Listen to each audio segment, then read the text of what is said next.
ஓம் நமோ நாராயணாய. இந்த வரப்போகிற ஞாயிற்றுக்கிழமை, அதாவது ஆகஸ்ட் மாதம் 17ஆம் தேதி, அதாவது ஆவணி 1 அன்னைக்கு மிஸ் பண்ணிடாதீங்க. வாழ்க்கையிலேயே மிகப்பெரிய முன்னேற்றம் தரப்போகிற நாள் அது. விஷ்ணுபதி புண்ணிய காலம் அன்றைக்கி தான் வருது. ஆகஸ்ட் 17, 2025 ஆவணி முதல் நாள். சிம்ம சங்கிரமண விஷ்ணுபதி அதிசய நாள்.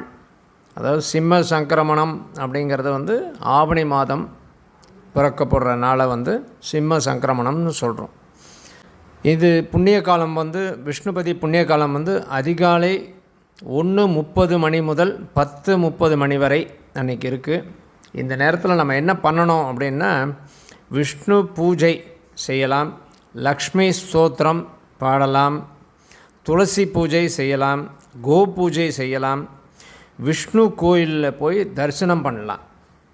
தரிசனம் பண்ணுறதை விட மிக முக்கியமானது என்ன அப்படின்னா, கோயிலில் மகாவிஷ்ணு, கருடாழ்வார், கொடிமரம், இது மூணுத்தையும் சேர்ந்த மாதிரி பிரதட்சணம் பண்ணணும். இந்த பிரதட்சணம்ன்றது 108 முறை பிரதட்சணம் பண்ணணும். இந்த ஒவ்வொரு முறை பிரதட்சணம் பண்ணும்போதும் ஒவ்வொரு பூவை கருடாழ்வார் சன்னதியிலையோ கொடிமரத்துலேயோ சேர்த்துட்டே வரணும். அது மாதிரி 108 முறை பிரதட்சணம் பண்ணணும். இந்த 108 பிரதட்சணம் பண்ணி முடிச்சுட்டு ஆற்றுக்கு வந்துடலாம். இதுக்கு ஞாயிற்றுக்கிழமைக்கு விடியறதுக்கு முன்னாடியே நீங்கள் ரெடி ஆகிடணும். இந்த பூவெல்லாம் வாங்கி வச்சுக்கணும்.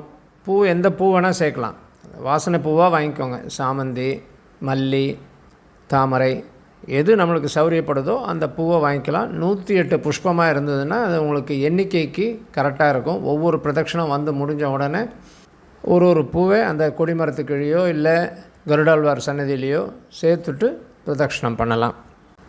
இந்த விஷயத்தை மற்றவங்களுக்கும் ஷேர் பண்ணுங்க.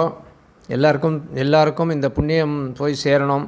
இந்த நாளில் நம்ம செய்ய போகிற எல்லா நல்ல காரியமும் கோடி மடங்கு பலன் தரும். அதனால் மிஸ் பண்ண வேண்டாம்.